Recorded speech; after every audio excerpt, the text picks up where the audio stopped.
કુંડલી ક્યારે જોડાવવી જોઈએ અને જ્યોતિષમાં આખરે કેટલો વિશ્વાસ કરવો જોઈએ? જો સૌથી પહેલાં તો જન્મ થાય એના સવા મહિના સુધી જન્મ કુંડલી ના કાઢે, અને સવા મહિના પછી, કારણ કે જે વિધિના વિધાન લખાતા હોય આપણે એનાથી પહેલેથી ફોરકાસ્ટ ના કરીએ, એટલે સવા મહિના પછી કુંડલી જોઈ અને શરૂઆતમાં જોવી પડે, કારણ કે જન્મ નક્ષત્ર એવું હોય તો એનું વિધિ વિધાન કરવાની જરૂર હોય છે. તો અમુક મૂળ નક્ષત્ર, અમુક આશ્લેષા નક્ષત્રના જો હોય તો એ દરમિયાન હોય, જો મૂળ નક્ષત્રના અમુક ચરણમાં જન્મેલો હોય તો બાળક તરત જન્મ થાય તો પિતાએ 8 દિવસ સુધી છોકરાનું મોઢું ના જોવું જોઈએ, અને જ્યારે જોવે તો તેલની અંદર જોવું જોઈએ, જેથી કરીને ફાધરને એને પ્રોબ્લેમ ના આવા હોય.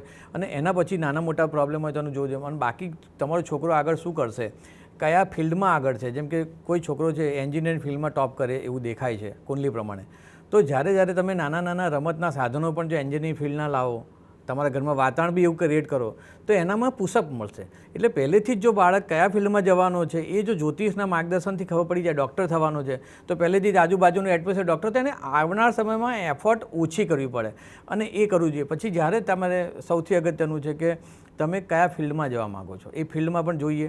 પછી સૌથી અગત્યનો પોઈન્ટ કે વાઇફ કે લાઈફ પાર્ટનર જીવનમાં એ કયું તમારા જીવનમાં આવવાનું, કારણ કે સૌથી અગત્યનું પાર્ટ છે તમારા લાઈફ પાર્ટનર, તમારા પડોશી અને તમારા ફ્રેન્ડ્સ. જો આ 3 સારા હોય ને તો જીવનમાં તમામ પરિસ્થિતિમાંથી તમે દૂર થઈ શકો છો.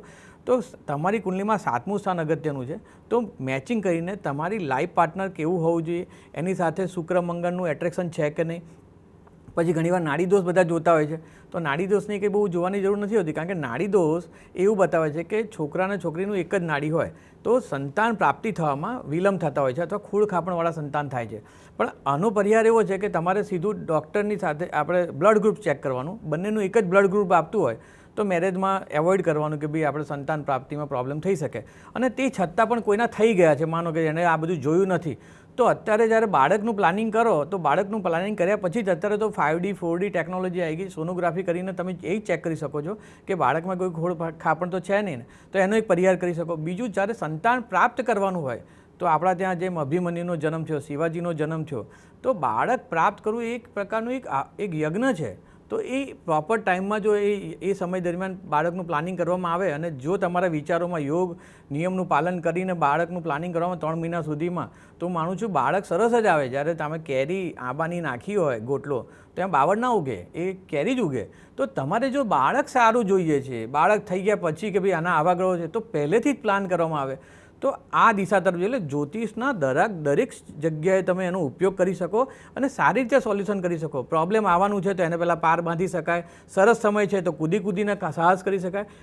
આ એક માર્ગદર્શન છે. અને એમાં જ્યારે કોઈ પણ પ્રકારના નાના મોટા ગ્રહોનો ઉપર નીચે થતું હોય, ચંદ્ર વીક થતું હોય તો શંકર ભગવાનના મંત્રનો જાપ, એમાંય જ્યારે સોમનાથ દાદાનું એટલા માટે બધા જ્યોતિર્લિંગ છે, પણ શંકર ભગવાને ચંદ્રને પોતાના માથે લીધેલો છે.